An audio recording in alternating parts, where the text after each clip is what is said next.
Um painel, então, sobre embalagens padronizadas de cigarros. Eu vou chamar o advogado Walter Moura para fazer a mediação. Ele é diretor secretário-geral do Brasilcom, doutorando em administração pela UNB e professor licenciado de Direito Civil e Direito do Consumidor pela UniCeub. Os palestrantes, eu convido para compor a mesa a Patrícia Lambert, advogada de Direitos Humanos, atua como diretora do International Legal Consortium, da Campanha para Crianças Livres do Tabaco em Washington. Ela atua no conselho da ONG americana ASH e também na Aliança Africana para o Controle do Tabagismo. Ela vai falar sobre o caso da Austrália, decisão judicial e arbitragem internacional. Então, Patrícia, eu te convido para compor a mesa também. Também convido para compor a mesa o professor Juliano Zaiden, bem-vindo, coordenador do programa de pós-graduação em Direito da UNB, doutor em Direito Público pela Universidade de Berlim e pela UNB, professor adjunto da Faculdade de Direito da UNB, na área de Direito Público, com foco em Direito Constitucional. Ele vai falar sobre a constitucionalidade da medida no Brasil. Serão 30 minutos para cada palestra e 30 minutos para perguntas ao final.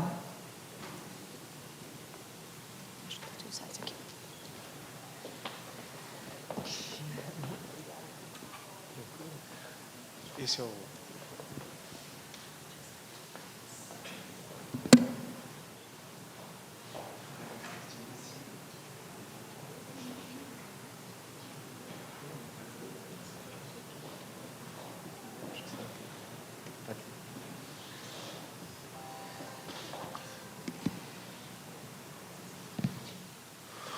Boa noite a todos. Vou esperar o doutor Juliano. Bom, em nome do Brasilcom, eu agradeço o convite para mediar esse painel. Dou boa noite a todos. Nosso tempo é breve, eu não vou fazer grandes intervenções para que nós tenhamos mais tempo. O mini currículo já foi lido. Eu vou poupá-los da piada do sobrenome do Dr. Juliano, de dizer que ele, mas é instigante.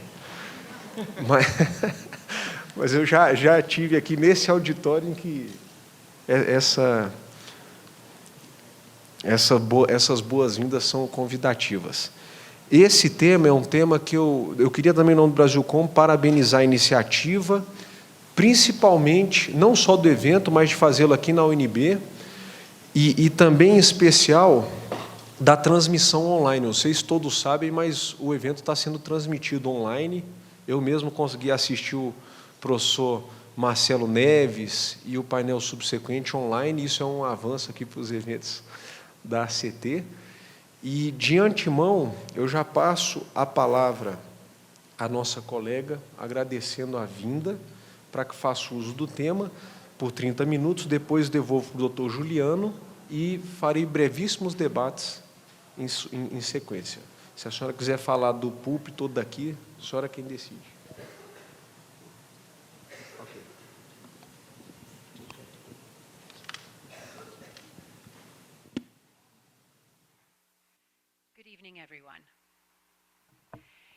Bom dia a todos. Boa tarde a todos. Boa noite a todos, perdão. Eu não costumo pedir desculpa no início das minhas apresentações, mas eu terei que fazer isso essa noite. Eu tentarei, pelos próximos 30 minutos, estar no lugar de um advogado australiano, Mark Jennings, que não pôde estar aqui para apresentar esses casos australianos.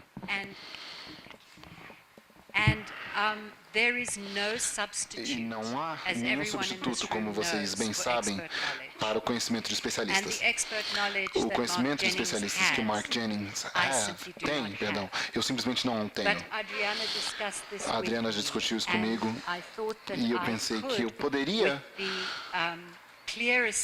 com a assistência clara das anotações do Marx, que ele, muito graciosamente, nos enviou, junto com o material que o Mark queria apresentar. Eu acho que é quase inevitável que eu possa cometer erros e eu somente posso pedir por seu perdão se eu fizer, e especialmente se eu causar qualquer confusão por fazê-lo. Qualquer confusão ou qualquer erro meu, que eu cometa são meus e não do Mark. Então, com essas longas desculpas, eu deixo seguir em frente e levá-los nesse material que o Mark enviou. Na apresentação que eu fiz hoje mais cedo, eu fiz referência ao fato de que na Austrália havia 3 desafios para essa legislação, esse pacote de legislação australiana. Um desses desafios foi com o sistema nacional judiciário. Um dos desafios era na OMC e o terceiro era parte de uma disputa de investimentos. Eu também mencionei hoje de manhã que o desafio da OMC foi ouvido e que a decisão ainda não foi feita. Originalmente nós estávamos esperando que isso acontecesse antes de 2016, do final de 2016, mas nos foi dito para que esperar no primeiro trimestre de 2017. Então, o seguinte é uma visão rápida dessas questões constitucionais que a Austrália enfrentou nos tribunais nacionais. As leis que foram escritas... Perdão, deixa eu voltar um pouco e falar algo que eu sei de fato. De experiência em primeira mão. O governo australiano estabeleceu uma equipe altamente qualificada para que eles se preparassem esse pacote de planejamento. Eles produziram vários estudos,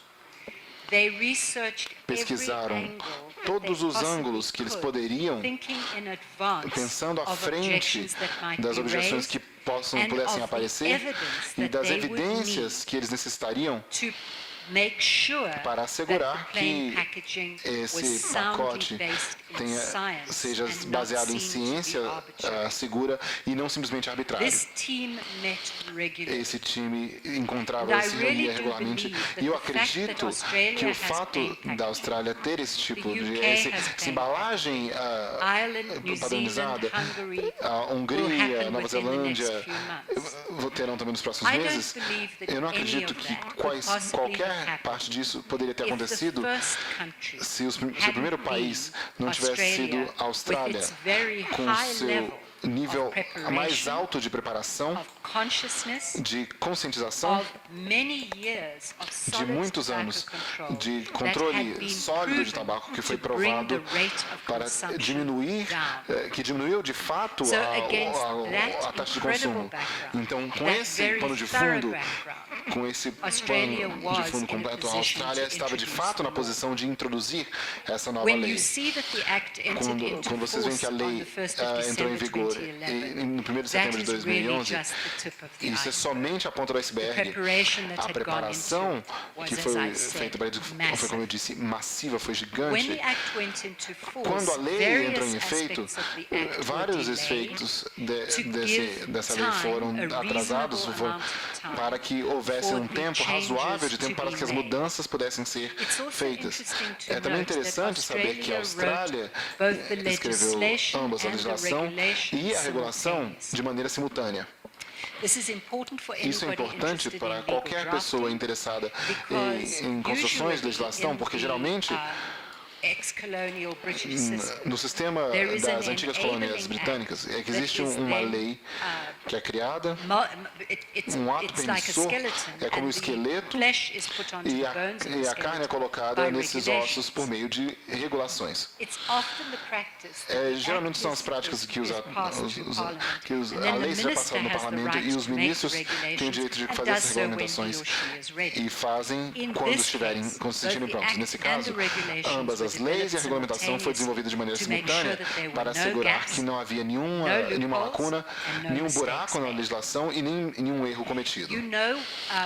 Vocês sabem o que essas embalagens parecem? Essas embalagens brancas ou planas significam o que essas embalagens padronizadas significam e significa que as logomarcas não são permitidas, não existe fundo branco ou qualquer tipo de cor que a empresa possa fazer para fazer com que esse produto seja então ele é claro, o único espaço para o nome da marca de cigarros é também controlado em termos das fontes e o nome da fonte e o tamanho da fonte são especificados claramente. Isso foi colocado imediatamente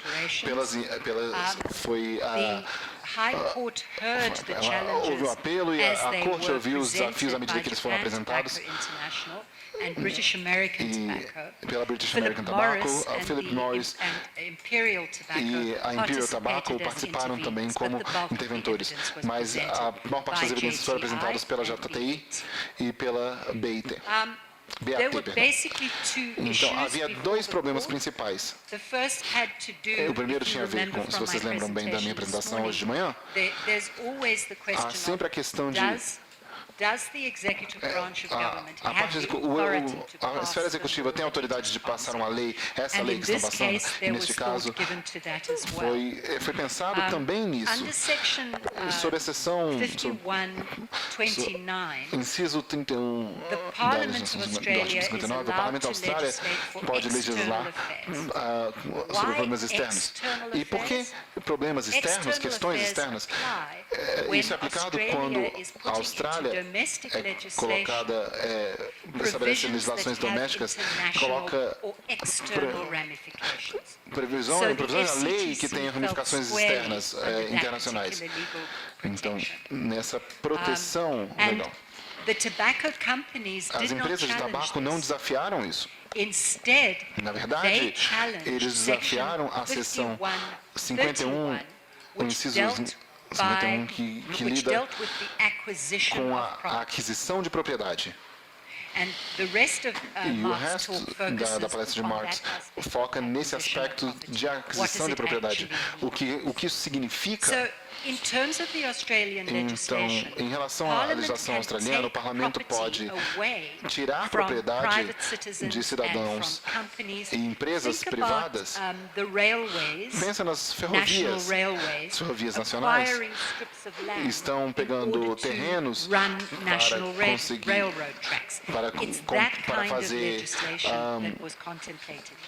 para fazer ferrovias federais. Esse tipo de legislação foi utilizada. Quando o Parlamento legisla dessa maneira, o governo deve dar compensações. Então, se aquele trem vai passar pela sua fazenda, você deve receber compensação pela sua fazenda. E, essencialmente, é o que o caso australiano levou em consideração. O NVTP. A lei de embalagens padronizadas, ela foi desafiada, então foi colocada na seção 15 ou 51 da lei, é que essa lei não atinge se a sua operação for gerar a aquisição da propriedade de uma pessoa, a não ser que sejam em termos injustos. Então, o que a gente quer te falar sobre esse termo? Significa justiça, equidade, significa que o governo vai pagar por aquilo que foi obtido dessa maneira, o desapropriado. Então, a indústria de tabaco falaram que eles arranjaram os direitos de propriedade intelectual e direitos relacionados à propriedade intelectual que foram tomados deles, foram desapropriados pela indústria de tabaco. A JTI referiu registro de GetUps, chamado GetUps. O que isso significa? Em termos de publicidade, significa a maneira que a embalagem é construída. Então, por exemplo, o seu sabão em pó, o seu detergente, ele tem um GetUp. Dessa maneira, tem um layout específico e o tabaco também. O BAT fez uma lista de coisas que foi roubada deles e esse tipo de coisa incluía marcas registradas, propriedade propriedade intelectual, licenciamento, boa vontade, design, patentes, direitos de embalagem e propriedade intelectual, direitos de licença de propriedade intelectual.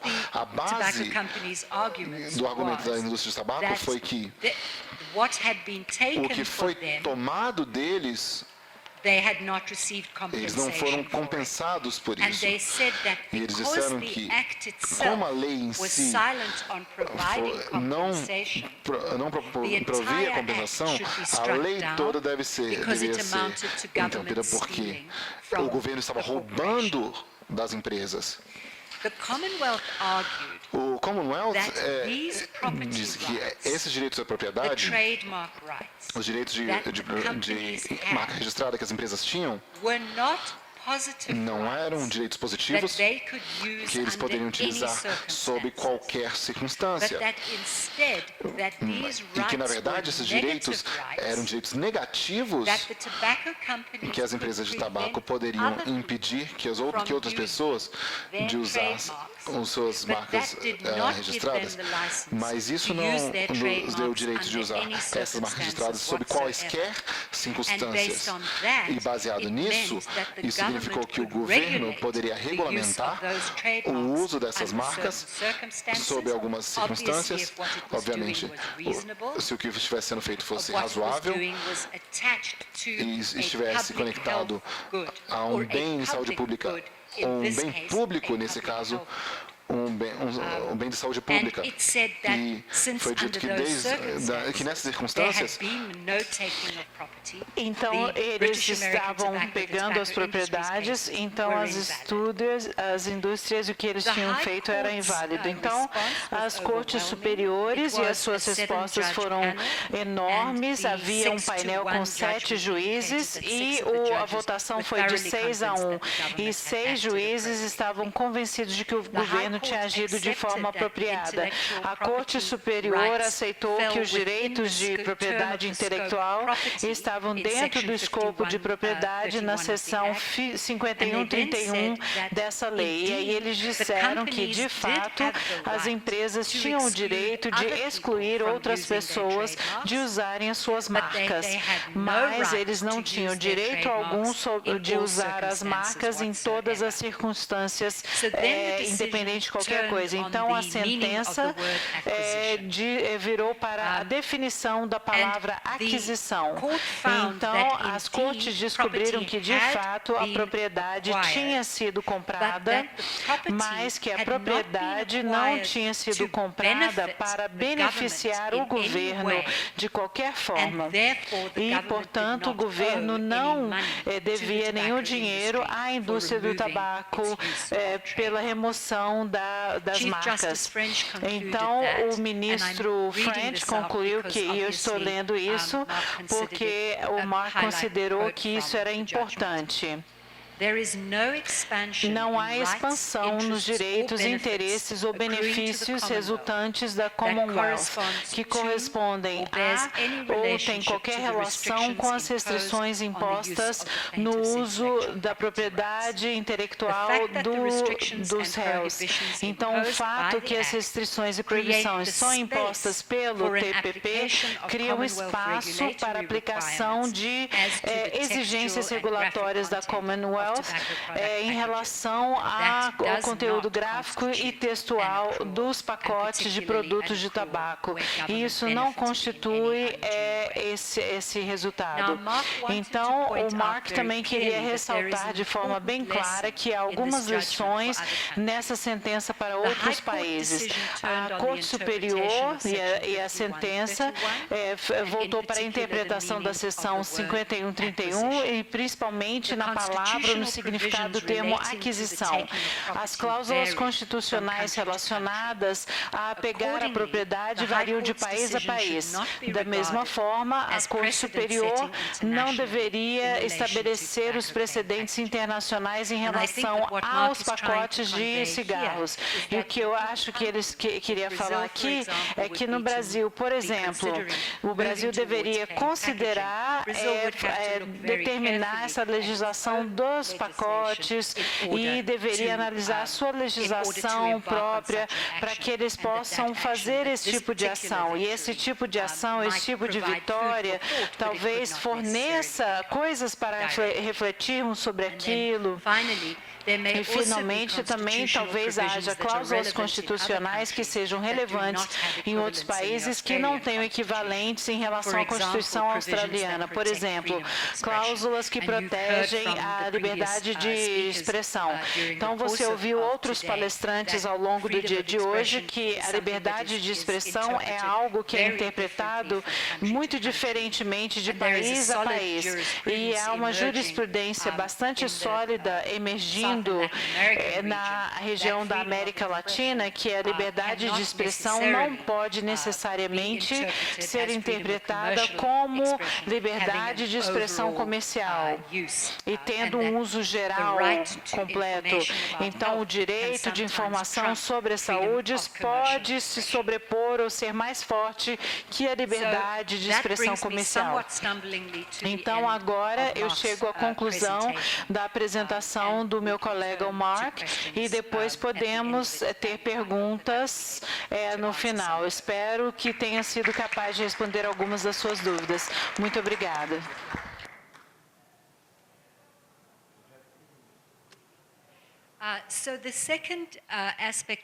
Então, o segundo aspecto do que o Mark queria discutir hoje à noite com vocês estava relacionado aos investimentos, aos desafios de investimentos. Os desafios de investimento foram os primeiros que a Austrália teve que enfrentar. Isso foi muito importante para a Austrália. Assim como o Uruguai tem algumas semelhanças com o desafio uruguaio e também algumas diferenças.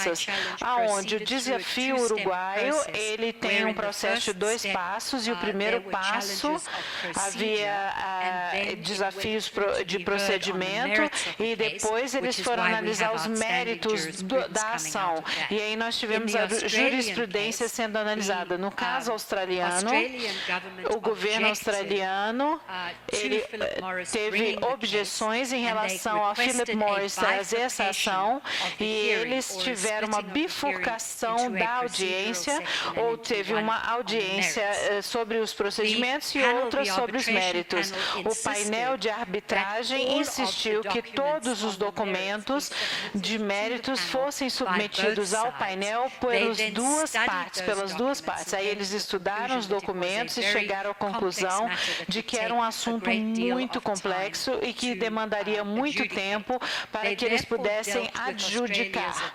Então, tem 3 partes. A parte que era mais decisiva, pelo menos da minha interpretação, e eu não sou uma especialista nessa lei de investimentos, mas o que saltou aos meus olhos era que o que a Philip Morris tinha de fato feito era...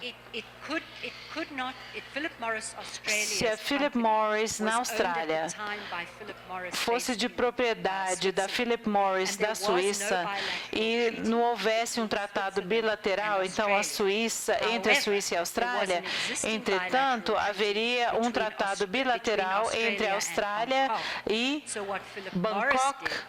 E o que a Philip Morris falou foi criar uma situação. Então, eles venderam a empresa australiana para que a empresa em Hong Kong detivesse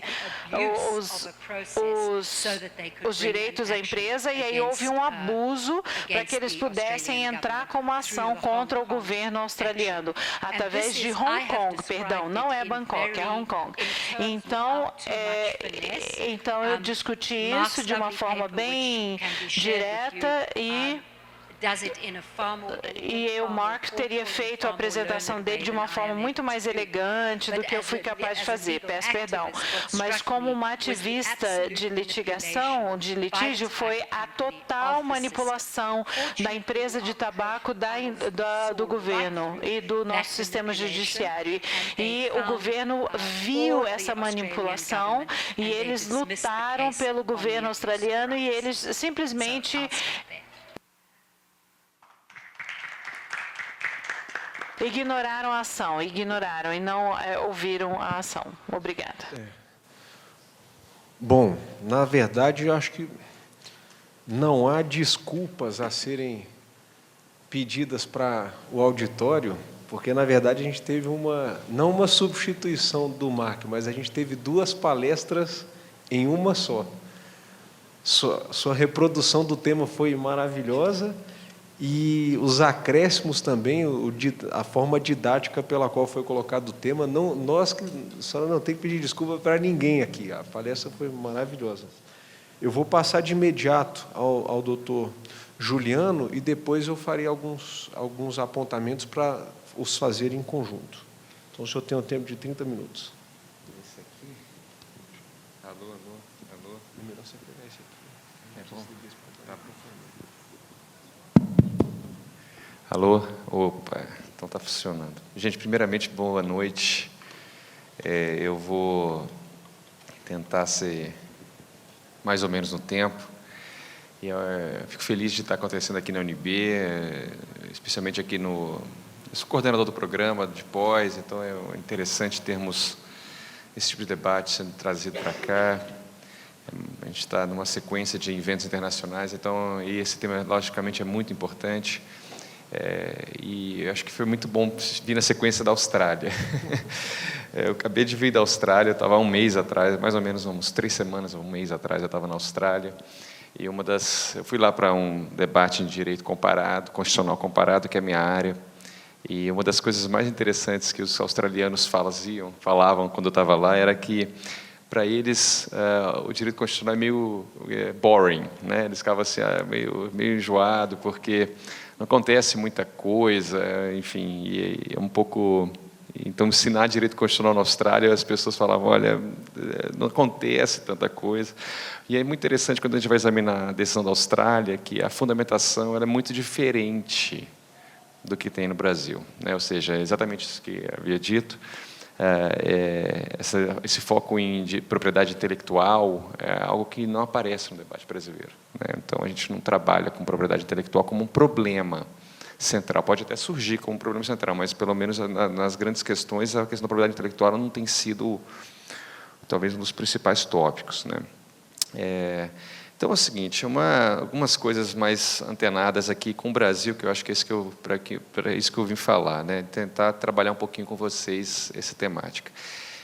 E tentar localizar um pouquinho onde estamos, né? O primeiro ponto que eu acho que é importante dizer é que o Brasil, diferentemente de outros países do mundo, né, que enfrentaram mais diretamente a questão do tabaco, especialmente do Supremo Tribunal Federal, é muito ausente, né? Então, esse é um primeiro... A gente sabe que tem algumas ações do Supremo, mas elas, na verdade, não geraram nenhum grande precedente substancial, ou seja, não teve uma grande decisão de mérito, daí surgiu uma discussão aprofundada sobre o que vem a ser, se é constitucional ou não. A gente tem algumas ADIs, a questão do aditivo, né, de sabor, que basicamente tem uma liminar, mas ele não entra exatamente na questão principal. Tem umas questões sobre leis antifumo dos estados, mas tampouco também entra numa questão mais de mérito.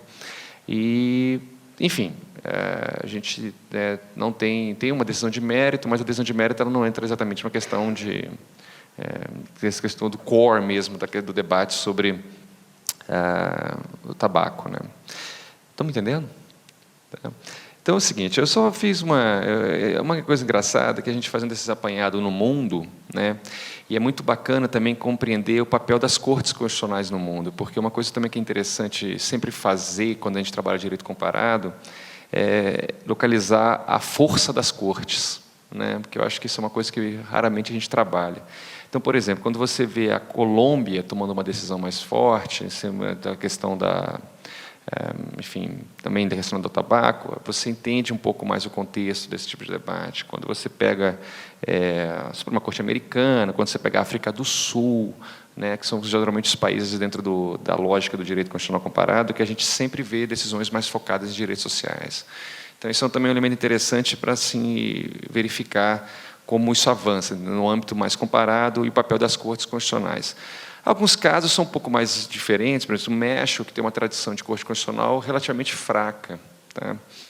E uma coisa também que é muito interessante em direito comparado, eu sempre falo nessa discussão, é que quando a gente tem sociedades em que o sistema político ele é pouco fragmentado, ou ele tem uma estrutura muito, como o México, por exemplo, que tem um PRI praticamente na história, as cortes constitucionais elas tendem a ser um pouco menos influentes. Tá? Você tem vários estudos empíricos sobre isso, e é muito legal fazer também essa correspondência. Eu estou querendo colocar um pouquinho de diferente abordagem, porque, normalmente, quando a gente vai examinar o debate sobre constitucionalidade, a gente fica muito no debate normativo. Tá? Se você verificar a maioria dos pareceres que a gente tem hoje sobre a questão do tabaco, o caminho é muito parecido.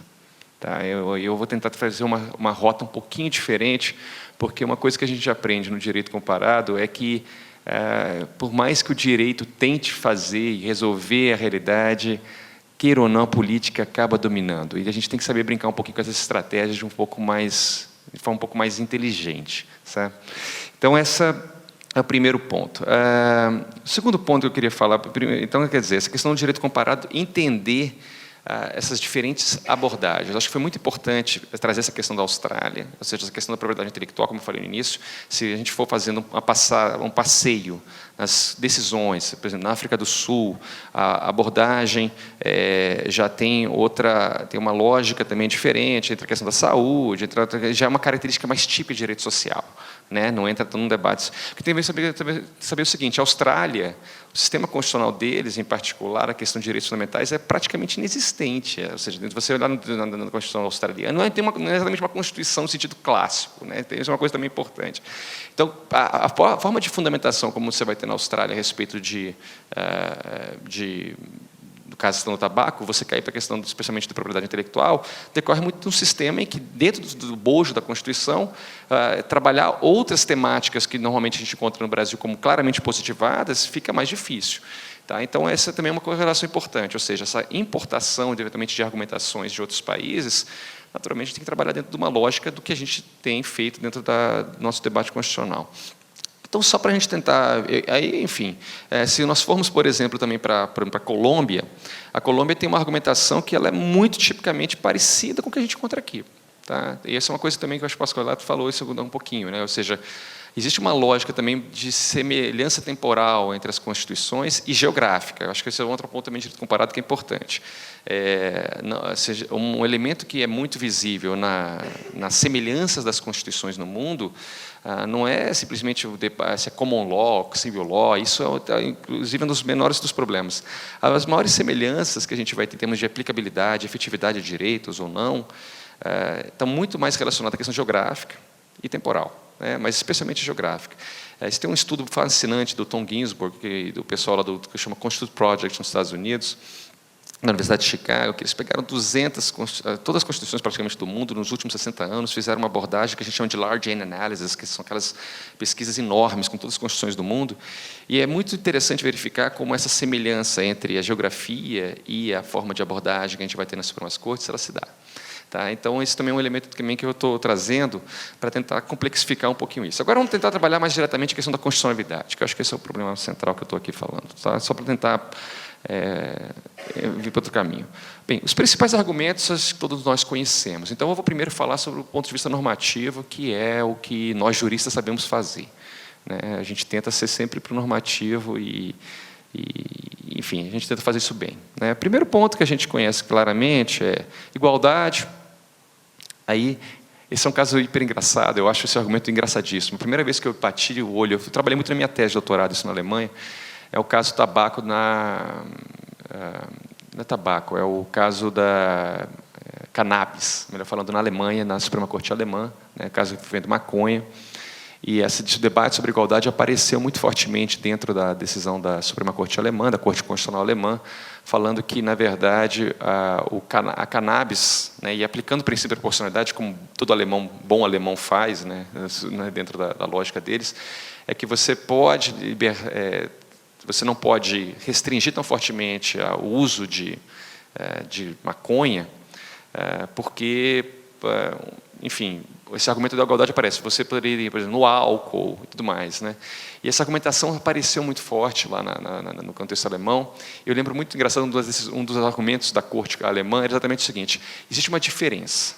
né? A maconha deixa a pessoa, tem uma expressão em alemão que é Rausch, né? Quer dizer que você, mais ou menos, a tradução é meio complicada, mas é como se você tivesse ficado doidão, e você tem um elemento recreativo. O álcool já não tem exatamente esse propósito, é um elemento mais social. Então, você tentou construir um conceito de igualdade meio maluco para aplicar a proporcionalidade, exatamente para falar, você não pode maconha, você pode o álcool. Mas é impressionante como esse argumento reaparece o tempo todo, ou seja, como a gente tem no tabaco, essa tentativa de equalizar a ideia de igualdade com outros princípios, outras práticas, né, que a gente vai ter, comida, álcool, né, e é um argumento, no meu entendimento, muito fraco, né, porque você não consegue, literalmente, trabalhar semelhanças nesse ponto.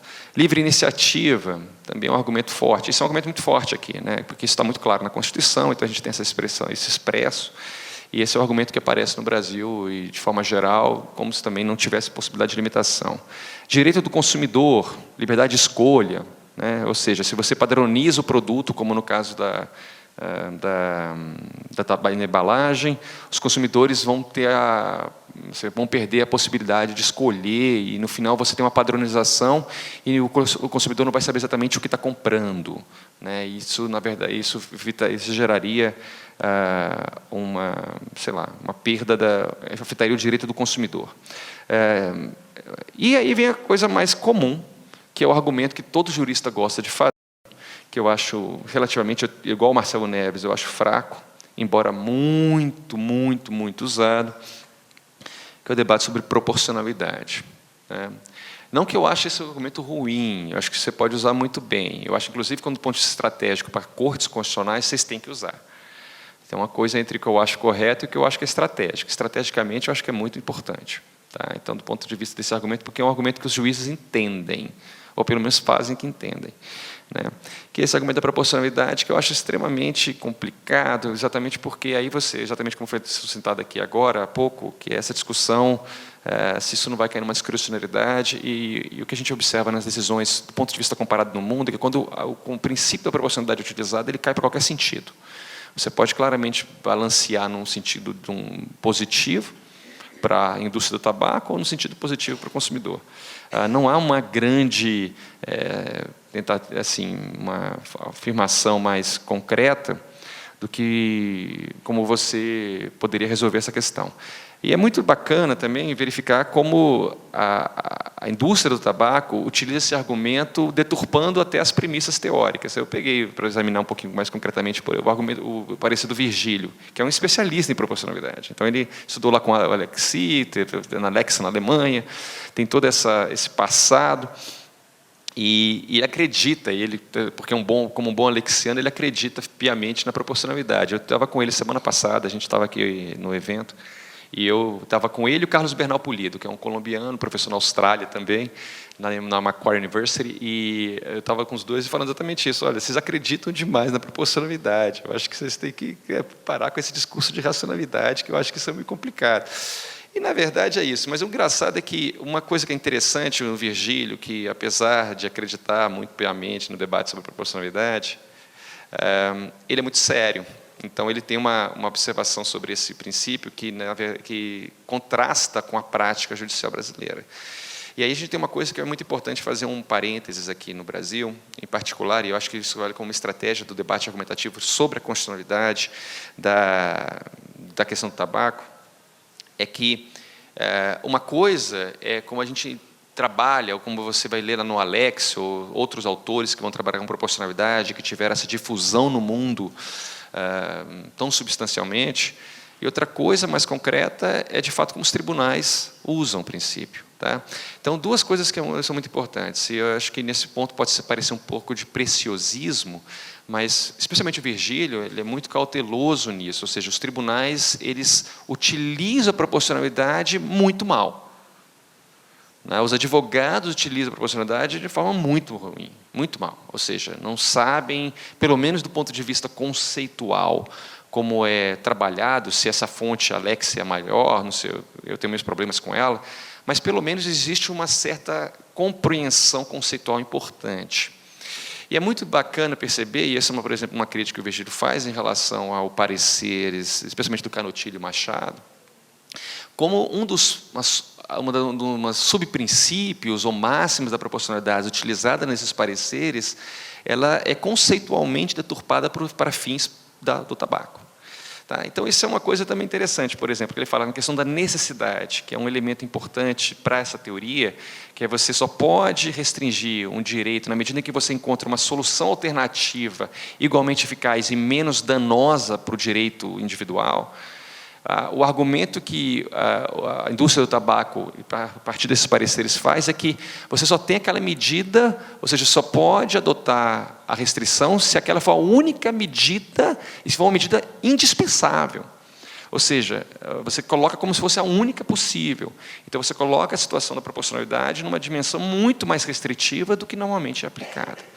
Então, a gente também tem que ter muito cuidado, porque até a forma de conceituação, como é feito, não é somente uma questão do dado empírico, que a gente sabe muito bem que a indústria do tabaco faz muito estrategicamente, mas muito comprada, né? Ou seja, a forma como os dados empíricos ou científicos são utilizados pela indústria do tabaco, todo mundo está cansado de saber, várias pessoas estão falando sobre isso aqui, claramente são pesquisas muito complicadas. Mas, por outro lado, também a gente tem que também perceber como a indústria do tabaco utiliza a argumentação jurídica constitucional de forma deturpada. Tá? Porque isso é muito legal, especialmente no parecer do Virgílio, que é uma pessoa que domina muito esse conteúdo, fica muito visível a estratégia da argumentação em cima desse conceito de proporcionalidade, uma adoção desse princípio pela indústria do tabaco de forma claramente deturpada para conseguir ganhar o espaço e justificar o tipo de medida. Né? Então, o primeiro problema é o seguinte, a primeira pergunta que tem que se fazer é o seguinte: proporcionalidade é um argumento? Eu tenho minhas dúvidas, é um argumento que a gente deve usar. Estrategicamente, como, vamos dizer, o pessoal da DCT, ou seja, que está trabalhando, que está nessa questão contra o tabaco, mas eu usaria. Ou seja, se fosse advogado, nesse contexto, eu usaria porque é um argumento que se entende. Agora, a gente tem que conseguir combater a forma como essa argumentação é utilizada, não só pela indústria do tabaco, porque ela acaba sendo usada de uma forma estratégica, deturpada dentro da, pelo menos, compreensão teórica normalmente adotada por ela. E, mais objetivamente falando, o que eu acho que é o mais interessante é talvez deixar claro que essa argumentação talvez ela seja inócua em algum momento. Ou seja, você usa, se constrói, fala que eles argumentam estrategicamente deturpando o conceito, mas, por outro lado, que é uma coisa que é muito interessante, é mostrar, mesmo que a gente adotasse ela de forma correta, talvez haja um argumento melhor ou mais poderoso para trabalhar com isso. O Marcelo Neves, por exemplo, ele não trabalha com essa dimensão, ele vai trabalhar muito mais com a perspectiva lumaniana de corrupção sistêmica, ou de uma certa, quando o sistema econômico domina o sistema político, né, uma forma de... você tem conceitos que você pode usar dentro mas uma corrupção do código, que são, de repente, conceitos mais interessantes do ponto de vista argumentativos e até mais poderosos. Eu vou tentar trazer para vocês aqui rapidinho uma lógica argumentativa um pouquinho diferente, que eu acho mais interessante. Então, aquilo que eu estava falando no início com vocês,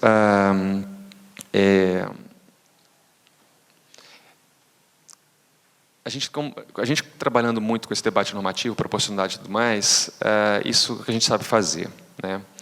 Mas, particularmente, eu acho que a gente pode ir num sentido mais cru, ou diria prosaico ou mundano. Tá? E uma coisa que é muito bacana, especialmente quando a gente vai trabalhar direito comparado, existe um elemento que é muito importante no estudo de direito comparado, que são desenhos institucionais. Saber trabalhar um desenho normativo, por exemplo, um desenho constitucional, em que a gente consiga, de certa forma, desenhar ou, pelo menos, planejar comportamentos estratégicos dos agentes. Do ponto de vista concreto, essa é uma tentativa, a gente acaba aproximando o direito de um discurso que é muito mais comum na ciência política. Tá? Então, uma coisa que nós, normalmente, juristas, não estamos muito acostumados. É uma coisa até meio surreal, que eu acho engraçado, eu falo isso para os meus alunos, a gente estuda muito direito, todos esses grandes conceitos, todas essas grandes metodologias, mas a gente esquece um pouquinho desse lado mais mundano do direito, que é feio.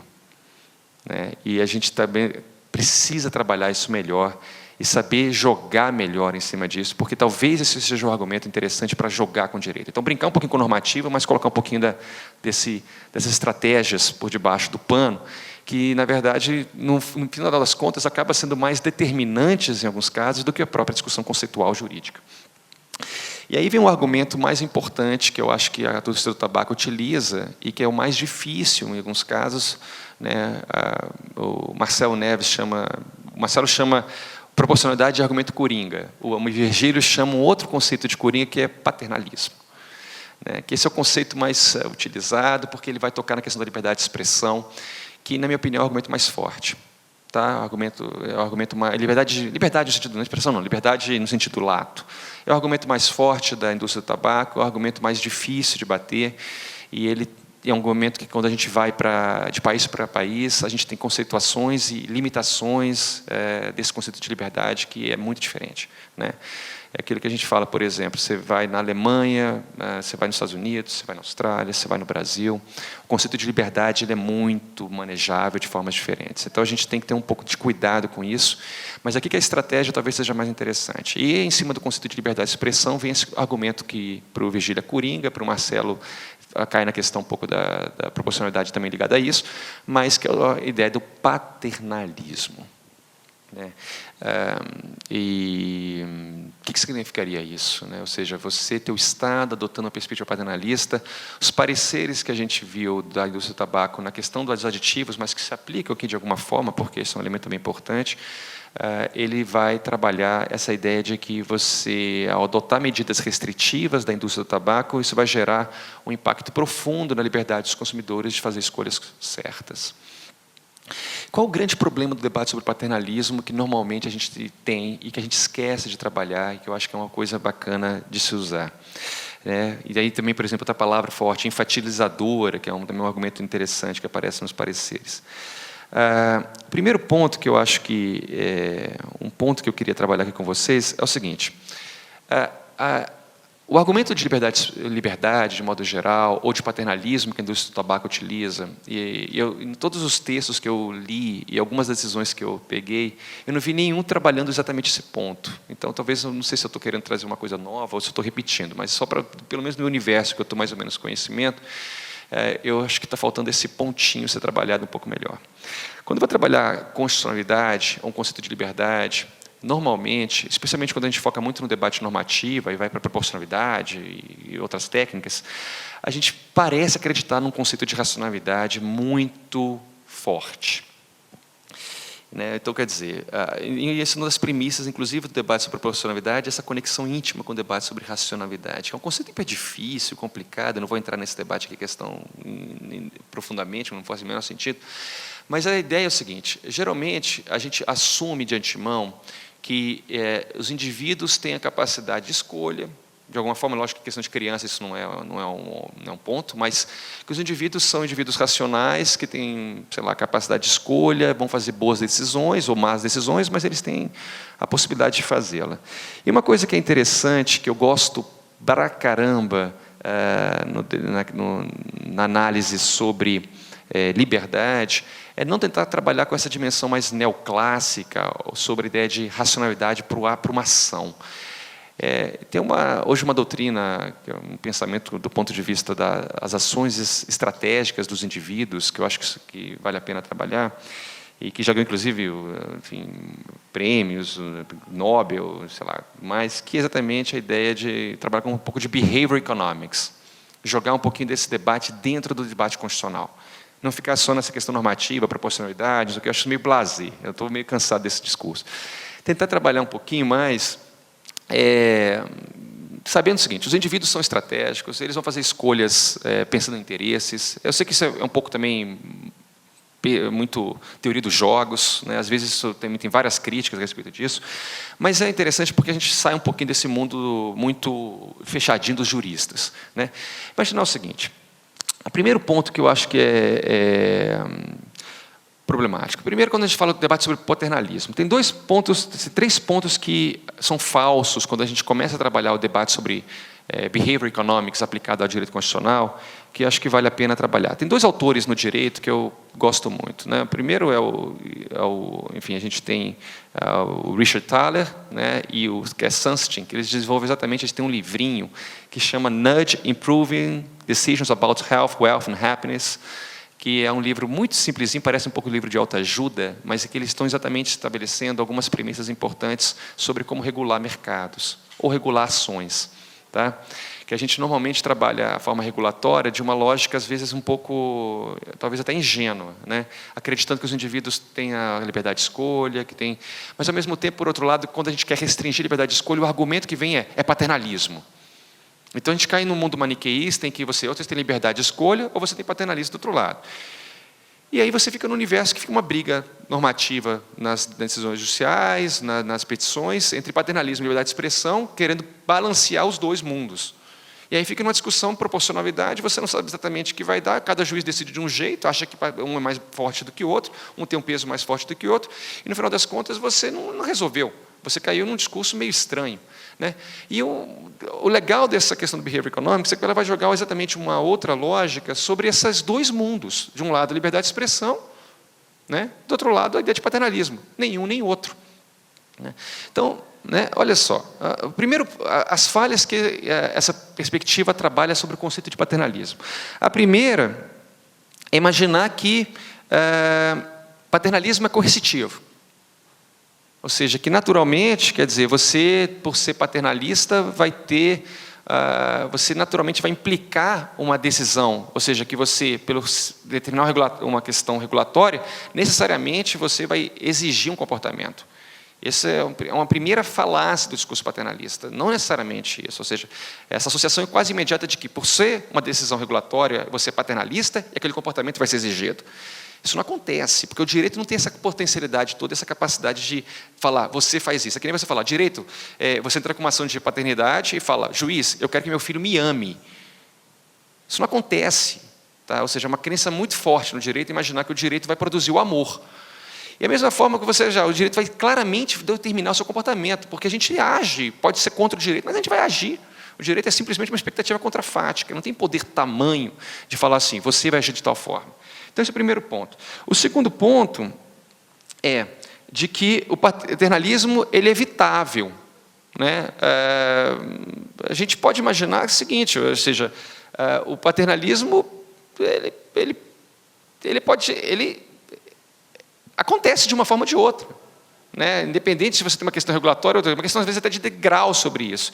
E o terceiro ponto que eu acho que é mais interessante é acreditar que as pessoas fazem escolhas certas. E que o paternalismo está ali exatamente para construir uma nova dimensão sobre essas escolhas. E aí, um ponto que essa dimensão trabalha é o seguinte, as pessoas normalmente elas não são os melhores juízes de si próprias, elas fazem decisões erradas. Aí tem várias pesquisas empíricas que são muito interessantes, ou seja, você pode ser adulto, não importa se você... Lógico, criança, de novo, é um outro problema. Mas se você é um adulto, a tendência sua é fazer bobagem. Tá? Então, esse é o primeiro ponto. Ou seja, você imaginar que os indivíduos fazem decisões pensadas, porque a gente trabalha nessa questão da embalagem e qualquer outra questão do tabaco, a gente foca na criança, adolescente. Ok, é para focar nesse pessoal, mas a gente tem que saber o seguinte, o adulto também faz escolhas normalmente erradas. Tá? Então, esse é o primeiro aspecto importante.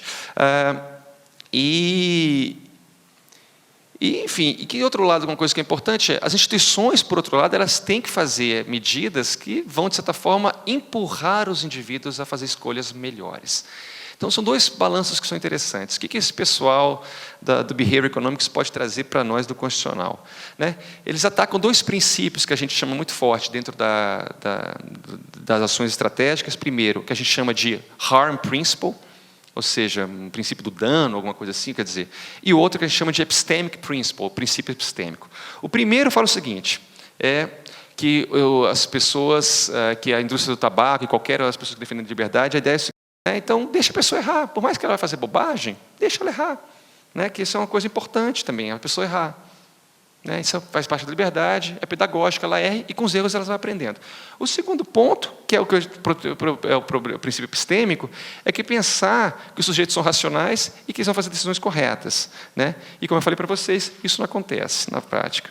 Então, a discussão que vai ser é o seguinte, primeiro, os nossos pensamentos, mente, normalmente ele tem um pensamento, tem uma característica que eles chamam dicotômica, né? É impossível, míope, não refletida, né? Ou seja, não consegue exatamente... E tem uma palavra que eu acho muito legal nessa abordagem de Behavior Economics, é o seguinte: a gente fala que nós somos, para a minha análise econômica, nós somos homo economicus, né? Homo econômicos. E uma brincadeira que, especialmente o Thaler e o Sunstein fala, a gente não é homo econômicos, a gente é Homer econômicos, ou seja, a gente é exatamente como Simpson, tá? A gente faz decisões erradas. Pois bem, o que eu estou querendo trazer essa discussão toda, né? Como eu falei no início, o argumento mais forte da indústria do tabaco é exatamente o argumento sobre paternalismo e liberdade de expressão. E ele parte de um pressuposto, num ponto de vista constitucional equivocado, e aí, assim, do ponto de vista constitucional, é liberdade de expressão. Esse é o argumento lindo, bonito, cheiroso, normativo.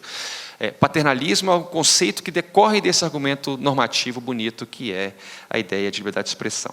Liberdade de expressão não, liberdade, né, de, enfim, fumar e que seja. Agora, se a gente começa a colocar do ponto de vista mundano essa outra perspectiva, que é exatamente que nós somos Homer econômicos, né, a gente começa a perceber que o papel do Estado e o papel do direito não é exatamente ser paternalista, é talvez estabelecer mecanismos de não exatamente... E aí tem um argumento engraçado que é: vamos ser libertários ou paternalistas libertários, que parece um paradoxo, né? Ou seja, como é que é você paternalista libertário? Você, nesse contexto, eu não vou exatamente falar o que você tem de fazer. Eu não vou proibir você de fumar. Eu não vou determinar como você vai... sei lá, você tem a sua liberdade em relação às escolhas que você venha fazer. Mas o papel do Estado regulatório, regulando o mercado, é dar o empurrão para você sair do Homer econômicos e entrar no Homo econômicos. Ou seja, você fazer escolhas mais pensadas e refletidas. Ou seja, o Estado ele tem um papel de incentivar a você fazer a decisão sem tomar a decisão por si próprio. Tá? Por exemplo, vamos fazer um experimento interessante. Geralmente, quando você vai escolher um seguro de saúde, o que acontece quando você faz um seguro de saúde? Você tem quantas opções de seguro para escolher? Você tem milhares ou centenas, sei lá, de empresas de saúde.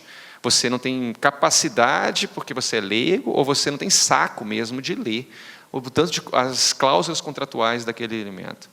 E a partir dali você faz uma análise em concreto. E você possivelmente vai escolher aquilo que, sei lá, o marketing que foi mais fácil para chegar para você, o que te trouxe mais vantagem, e foi convencido pelo carinha lá que vende o seguro, e no final das contas você vai escolher sem muito pensar. Uma coisa que, de repente, o Estado poderia fazer para ajudá-lo a fazer uma escolha correta, faz um website, né, faz um site de internet, em que você coloca as doenças que eventualmente são mais interessantes para você, e o Estado vai indicar, eventualmente, aquelas empresas ou seguros de saúde que têm alguma maior conexão com o seu interesse. Nesse processo, você fez uma escolha um pouquinho mais pensada, porque o Estado, por meio desse site, conseguiu direcionar melhor a sua escolha, embora você fez, ao final, a sua própria escolha. Então, só agora colocando em parênteses um pouquinho dessa discussão, eu sou muito cético a um foco fortemente normativo, e aquilo que eu falei quando a gente vai para o direito comparado, é muito importante a gente conseguir localizar como o jogo da política, como o jogo das estratégias são feitas. Esse argumento eu não encontrei. Ou seja, eu vou trabalhar a liberdade de expressão, que é o argumento mais usado, liberdade de expressão de novo, estou falando toda hora liberdade de expressão. Mas, enfim, liberdade, que é o argumento mais utilizado, mas em nenhum momento a questão da liberdade ela foi trabalhada numa dimensão da estratégia dos agentes. Tá? Então, uma coisa que a gente pode trabalhar do ponto de vista da constitucionalidade dessa ação, e aqui no Supremo, isso pode ser um elemento interessante para ser discutido, porque os outros argumentos são fáceis. Liberdade de mercado, você fala, olha, não, mas liberdade de mercado você pode limitar. Tem vários exemplos. Enfim, igualdade é um argumento muito fraco. Mas liberdade, no sentido mais lato, liberdade de você fazer suas escolhas, esse é um argumento forte da indústria do tabaco. E aqui a gente podia sair dessa discussão meramente normativa de proporcionalidade, uma sugestão que eu acho que é interessante a gente começar a encontrar. O Estado, ao, por exemplo, padronizar embalagens, eles exatamente fazendo esse nudge, esse empurrãozinho para uma escolha correta. Você pode comprar, né? Vai ter lá alguma coisa, você não vai ver a marca, você vai ficar uma coisa padrão. Está ali só muito em letras padronizadas, né, a cor padronizada, não tem nada que vai... Mas, na verdade, o que o Estado está querendo fazer para você? Está querendo, primeiramente, que você evite comprar, ou seja, você quer diminuir o número de fumantes. Isso é um elemento importante. Mas o segundo ponto que é muito bacana é exatamente você regula mercado, a pessoa pode continuar comprando, então a liberdade existe, mas, por outro lado, você dá um empurrãozinho para ela, de certa forma, fazer uma escolha melhor. Que é, no fundo, o que a gente mais quer no final é que a pessoa pare de fumar, né? Mas, então, quer dizer, você consegue justificar isso de uma forma muito mais da estratégia do comportamento humano, imaginando que os indivíduos, de fato, tomam decisões equivocadas, do que exatamente cair numa discussão de balanceamento que, concretamente, se a gente tivesse uma visão mais conceitualmente adequada, que não acontece, né, que essa crítica, por exemplo, que o Virgílio faz, ou seja, você deturpa o conceito para qualquer fim, e a gente começa a colocar em concreto questões reais de comportamentos humanos dentro de um debate constitucional propriamente, né? Que essa é uma forma que eu acho que a gente podia enfrentar melhor a questão constitucional. O debate sobre a importância da saúde, isso é consenso, a importância, mas esse novo elemento, eu acho que ele tem um apelo interessante no debate constitucional, ele traz uma coisa mais inovadora nessa discussão, ele faz uma coisa muito mais interdisciplinar na compreensão do que, de fato, pode ser atacado, e isso não tem sido feito do ponto de vista mais global, pelo menos nas análises das decisões que eu fiz. Ou seja, a gente ainda continua num debate muito normativo e esquece um pouquinho dos debates sobre estratégia que são fundamentais, eu acho, na questão do cigarro. Porque a indústria usa estrategicamente para todos os fins dos seus argumentos. O lado daqui, a gente ainda parece, que, algumas vezes, ainda caminhar numa crença muito forte que o direito vai ser a resposta. E a gente sabe que, muitas vezes, o direito ele é um instrumental que precisa acompanhar melhor esses aspectos mais mundanos que, de fato, acontecem e que acaba conquistando, e, quando é usado por outro lado, acaba sendo o que detona as pretensões que a gente quer fazer do ponto de vista de uma política mais adequada contra o tabagismo. Bem, acho que era mais ou menos isso que eu queria falar. Obrigado. É isso aí.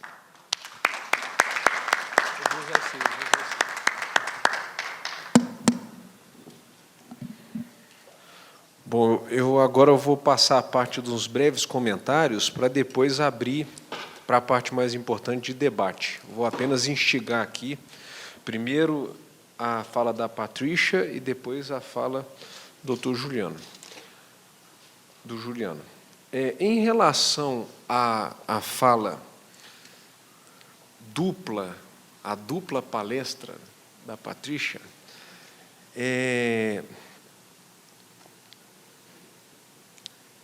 a exposição didática, eu assisti os painéis que passaram pela manhã, o que me chamou a atenção, e é muito comum a marca da UNB, talvez até tenha inspirado a preocupação dogmática, a preocupação acadêmica de separar muito bem os sistemas aos quais se estão aproximando ou afastando. O direito comparado ele tem uma forte crítica do ponto de... Me perdoa, o sistema jurídico brasileiro ele já sofreu grandes prejuízos com a importação de conceitos sem cautelas de adaptação para a realidade do direito que está sendo exportado para o direito que está sendo importado, para o conceito. A apresentação da Patrícia foi muito boa do ponto de vista que mostrou algumas limitações e algumas características que até o Juliano reforçou,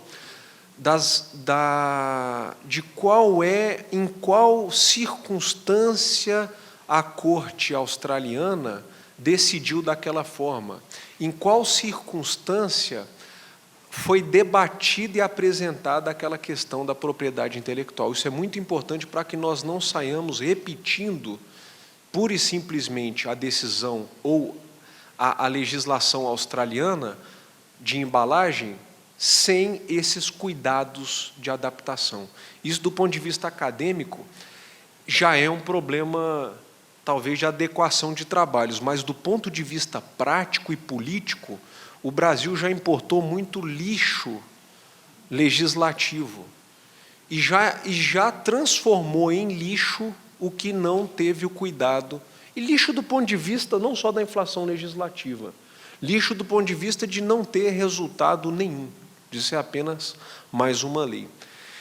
E isso traz uma outra preocupação. O que eu posso ressaltar, além do que a Patrícia e o Mark colocaram nas apresentações, é que me chamou a atenção o destaque que foi dado sobre o grupo de especialistas que discutiu e antecedeu a proposta australiana. Nós ainda temos uma produção legislativa muito estranha no Brasil, que ainda precisa ser muito dominada pela ciência política, ela precisa ser compreendida pelo direito e por outras áreas, como a administração, a própria administração pública. E essa simplicidade com que a Patrícia coloca, olha, esse ato foi discutido por especialistas e chegou-se a isso, ouviu-se... Esse passo a passo para se tomar uma decisão dentro do governo, ele ainda precisa ser mais aprimorado no Brasil. Nós ainda temos atos e normas que são feitos em atropelo, tem palavras mais... Mas eu estou tentando colocar palavras mais simples aqui. Né? São feitas muito de forma assodada. E isso nos causa transtorno. E eu digo isso porque há um esforço do agente regulador brasileiro para fazer bons atos. Nós temos agora atos do agente regulador de saúde e que controla os derivados do tabaco que estão sendo reproduzidos internacionalmente. Mas talvez o mecanismo da consulta pública, da abertura, da compreensão do próprio judiciário em relação ao que está sendo feito pelo agente regulador, Juliano, possa diminuir esse jogo de que sai o ato do poder executivo, Pascoaloto, e logo em seguida já vem uma liminar da Justiça Federal. E o juiz, enquanto o ato regulatório demorou 4 anos para ser feito, a liminar vem em 1 semana, suspendendo o ato administrativo. E ao que eu compreendi, não da fala, mas da legislação, há um empoderamento do regulador australiano, e isso está escrito isso está descrito dizendo, olha, o sujeito não chegou nessa decisão do nada, isso aqui foi estudado, e foi reforçado aqui na apresentação. Então, essa seria uma outra lição do modelo australiano. E um ponto também que me chama a atenção da busca que o judiciário faz hoje, com essa intervenção do CNJ, com essa busca de simplicidade, é o quão simplista, e isso não é diminuindo o debate australiano, mas o tanto que a discussão não saiu do foco. E aqui eu junto as duas apresentações. O Juliano demonstrou o quão complexa é a discussão de constitucionalismo no Brasil. Ou o tanto que nós a tornamos complexa. Isso pode ser a literatura, mas pode ser o nosso judiciário ou uma cultura, se é que a palavra cultura admite isso. E lendo a decisão australiana, o ponto é um, a indagação é uma só e a resposta é uma só. Não há tergiversação que nós temos aqui para discutir. São 8 adins, se a gente buscar o histórico que o Supremo tem. E cada adim envolve uma bíblia de discursos, de pareceres que simplesmente, eu gostei muito da fala do Juliano e da simplicidade com que a Patrícia coloca, que talvez o ponto estratégico, agora eu já estou partindo para a fala do Juliano, é que eu agradeço nas duas falas, que nós estamos aqui junto, Brasilcom e ACT, trabalhando o advocacy para um lado que é vulnerável e que busca equilíbrio na fala perante os órgãos constituídos. E as duas falas nos deixam lições que talvez a gente não encontra no livro, lições que a gente encontra em experiências. E esse caminho aberto para a gente tentar reendereçar o nosso discurso, ele é muito bem-vindo. essa visita, Juliano, que tu fazes, ou que tu fizeste, às estratégias possíveis que a indústria do tabaco faz, ela é interessantíssima, e ela não tem escrita na literatura, e não é visitada. E a gente só está vendo ela aqui hoje. Talvez, de todos os eventos que eu fui da CT, é a primeira vez que eu vejo esse aprofundamento, ele é muito rico. E esse caminho a ser trilhado para desconstruir o discurso da indústria, que é antigo, que é potencializado com pesquisas, com todo respeito aos pesquisadores, mas nitidamente enviesadas, para não dizer encomendadas, eu acho a palavra encomendadas forte, mas já falei, encomendadas. Mas esse discurso ele tem que ser muito trabalhado por esse núcleo que está aqui, porque não existe outro ator, eu não enxergo outros atores neste país de grandeza constitucional para trazer esse discurso para um lado mais equilibrado. E o papel é nosso, não adianta a gente chorar e falar, puxa, mas o setor é muito forte. Não, a gente tem que fazer esse trabalho na literatura, nesse evento aqui, e o caminho está sendo aberto. Agora, em matéria de afastar a proporcionalidade, ou usá-la menos, partir ao paternalismo, eu entendo que ambos devem se somar. Eu acho que tem que haver um somatório. Meu discurso não é político para amenizar posições acadêmicas, mas eu entendo que existe também uma literatura no campo do direito do consumidor, e talvez de um ponto específico que talvez vá nascer. Eu já conversei com alguns colegas do professor Pascoaloto, talvez nós vamos ter um direito constitucional do consumidor. Como o direito civil teve que ser discutido constitucionalmente, as matérias de consumidor estão chegando ao Supremo, porque o direito do consumidor é muito novo. Demora-se a julgar RE, recurso extraordinário, e ADIM no Supremo. Então, ou o Supremo não vai julgar o direito do consumidor, e nós não teremos um direito constitucional do consumidor, ou nós vamos ter uma discussão mais, um ramo, Juliano, que a gente quer, talvez, criar algumas discussões, alguns debates, com certeza buscando o paternalismo, mas uma dogmática que revele outras facetas da Constituição. Talvez o discurso, a saída pelo discurso da proporcionalidade seja uma, mas talvez surjam outras visões constitucionais, dogmáticas, da visão de uma visão normativa, que o direito do consumidor ainda vai fazer aparecer. Isso aí eu acho que é importante. Agora, numa finalização, porque eu já estou falando muito, mas foram entusiasmantes as palestras, é realmente o que eu já falei algumas vezes, até para a Paula e para a Adriana, que é o seguinte: nós temos que realmente sair um pouquinho da normatividade, e aqui nós tivemos uma aula disso. Nós temos que ver também a vida como ela é. E a vida como ela traz discursos não jurídicos. Esses discursos não jurídicos, se o caminho é para ir para a análise da neurolinguística, se eu for fazer uma análise de conteúdo do discurso, eu não sei o caminho que eu vou sair disso, mas o ponto é que nós temos que achar nós temos que acrescentar ao discurso jurídico posições multidisciplinares. Talvez o nosso grande argumento seja o auxílio da medicina, que está sendo muito bem trabalhado pela ACT. A medicina talvez seja o grande caminho para reforço da busca do nexo causal. Mas nós ainda estamos muito longe, e é muito caro a gente encomendar pesquisa para isso. O lado de cá faz por sorriso, faz por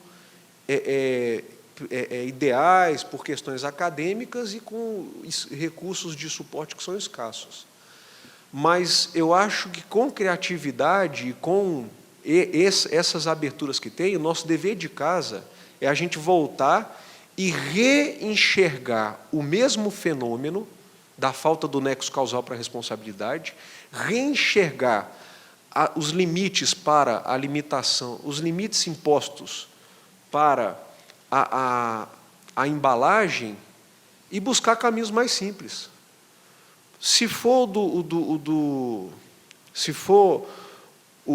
de uma análise behaviorista, se for neo-behaviorista, se for uma análise da psicométrica, que é a mais avançada hoje, talvez, e que, quando se fala avançada é porque você está estudando, mas não quer dizer que é a mais avançada. Mas nessa multiplicidade, eu acho que a gente tem que passar a pensar um pouco fora da caixinha para realmente inovar na discussão, que me parece que o que eu gostei do que o João falou, que é muito simples. É muito simples de explicar. A gente não pode tornar ela mais complexa. A gente tem que, talvez, desconstruir. Para você simplificar, você tem que desconstruir o discurso. Realmente, eu gostei desse caminho, desse percurso estratégico. Nós vamos desconstruir os discursos postos, mas depois trazer discursos mais simples, e não necessariamente normativos. Eu acho que, tomara que eu não tenha complicado ainda mais, mas eu estou tentando juntar as duas falas, e eu abro de imediato, para não tomar mais o tempo da plateia, para as perguntas. E, dentro das minhas falas, quem quiser fazer algum tipo de comentário ou complementação, ficamos à disposição. Fiquem livres. Perguntas, pessoal.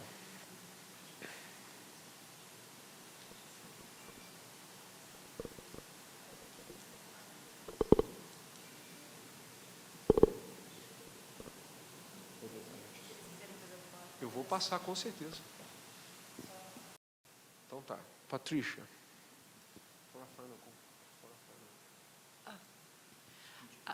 Thank you. Ok, muito obrigada.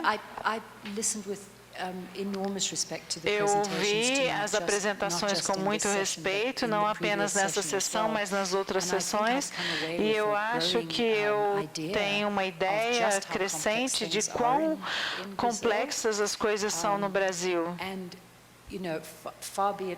Então, longe de mim, como uma pessoa da África do Sul, de dar conselhos para vocês, sugestões para vocês, ao vocês próprios tentarem passar por essas questões. Eu acho que, salvo por uma coisa, eu sou uma advogada, mas no meu coração eu sou uma ativista.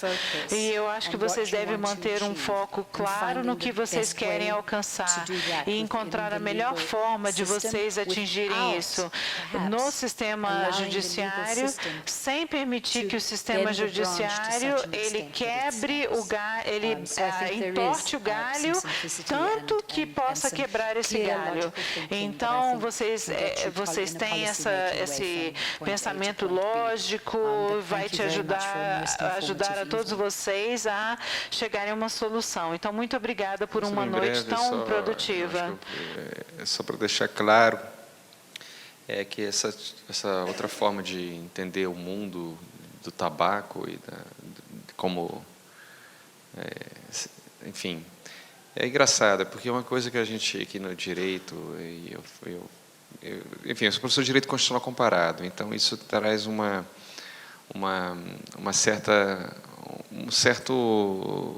percepção de que, curiosamente, quando a gente começa a ver as experiências do mundo, que a gente tem uma crença muito profunda, né, que o direito responde. E, na verdade, quando a gente vai ver o mundo, a gente vê que o direito responde muito pouco. Tá? E essa é uma grande verdade. Né? Eu, por exemplo, nesse ano, com essa coisa do impeachment do Brasil, eu falo duas coisas para os meus alunos. Primeira coisa, constitucionalismo é uma mentira, é um faz de conta. É um faz de conta que é positivo, que a gente acredita e que tem o seu papel. Né? Mas é um faz de conta, se você pegar o conceito de democracia, o conceito de povo, né? O próprio conceito de Constituição, ou seja, são conceitos que a gente constrói para fazer algum sentido. E a segunda percepção que a gente tem que falar sempre em constitucional, e esse ano foi perfeito para falar isso, é shit happens all the time. Né? Que isso é uma coisa também que essa é uma premissa importante, porque a gente tem que parar o seguinte, olha, não dá para a gente acreditar que o direito vai ser a grande salvação, ou seja, a gente tem alguns problemas, mas a gente precisa das instituições, a gente precisa de apostar nelas, mas a gente tem que ser um pouco mais realistas em relação a elas. Então, muitas vezes, quando eu vejo o debate nas cortes, o debate nos pareceres, ou às vezes nas fundamentações, eu vejo que a gente ainda tem uma aposta muito profunda nessas premissas normativas, que são importantes, mas acho que tem que ser complementadas com outros fatores que curiosamente, são negligenciados, talvez pela formação nossa, né, porque a gente não trabalha essas questões quando a gente estuda direito, e elas acabam sendo um elemento importante de agregar, para agregar nesse tipo de argumentação. Então, você vai falar em liberdade, que seja liberdade, mas fica numa discussão somente em abstrato, de métodos, né, e a gente é muito ruim metodologicamente. Uma coisa que é muito legal, especialmente no debate sobre tabaco, é porque tem muito dado, seja alguns dados complicados, mas tem muitos dados interessantes da medicina, tem muitos estudos bacanas, mas é quase um choque quando você vê uma pesquisa da medicina sobre a questão do tabaco e quando você vai vendo a argumentação jurídica em cima do tabaco. A argumentação jurídica, ela trabalha os dados muito secundariamente, e metodologicamente é sempre uma coisa muito de tentar um encaixe, às vezes até meio forçado, por exemplo, debate sobre igualdade, né, que é uma coisa hiper forçada. Então, acho que é muito interessante isso, ou seja, a gente vê que é preciso entender metodologicamente, explicar melhor, ou seja, os argumentos, tentar ter uma... A gente não estuda método quando a gente argumenta, no discurso de direito você se forma todinho, você não tem um debate de metodologia, de pesquisa, de argumentação. A gente vai aprendendo conceitos, e a gente rebola em cima dos conceitos. Mas, na verdade, a gente tenta argumentar nessa mágica, mas, de novo, é muito de uma mentira, que a gente tem que saber aproveitar estrategicamente. Por isso que eu falei, proporcionalidade é importante, eu usaria, eu falei isso desde o início. Use, é importante usar. Agora, saiba dos limites dessa argumentação e agregue outros argumentos, porque possivelmente acontece, os advogados do tabaco não vão saber muito isso não. E aí vocês ganham num outro fundo, vocês impressionam a justiça com um argumento que eles não estão acostumados e que impressiona. Muito mais do que... E a outra parte não vai saber muito jogar com isso, porque os dados deles são dados ou complicados de veracidade, são pouco metodologicamente bem explorados, então, quer dizer, muitas vezes são comprados, e nisso vocês ganham. Ou seja, a ciência está do lado de vocês, é só isso.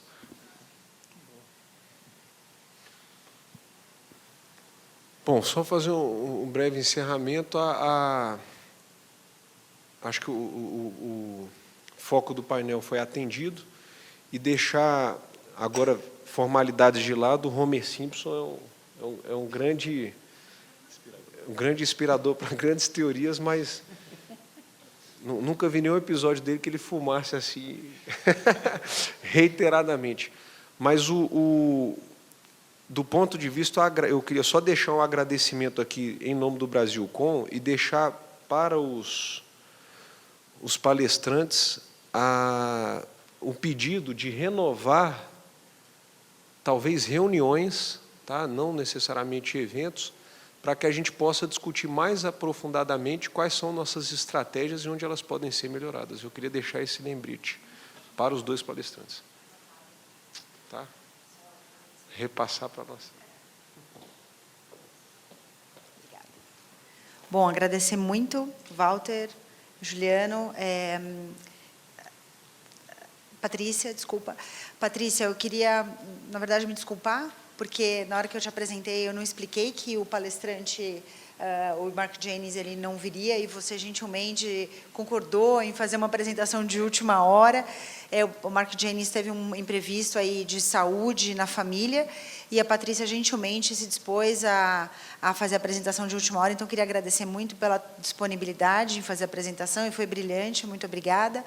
E obrigada a todos. Então, agora encerramos essa parte do evento, e convido a todos para o Coffee Break e a sessão de autógrafo de 2 livros sobre direito e tabaco. Amanhã retomamos às 9 da manhã. Muito obrigada.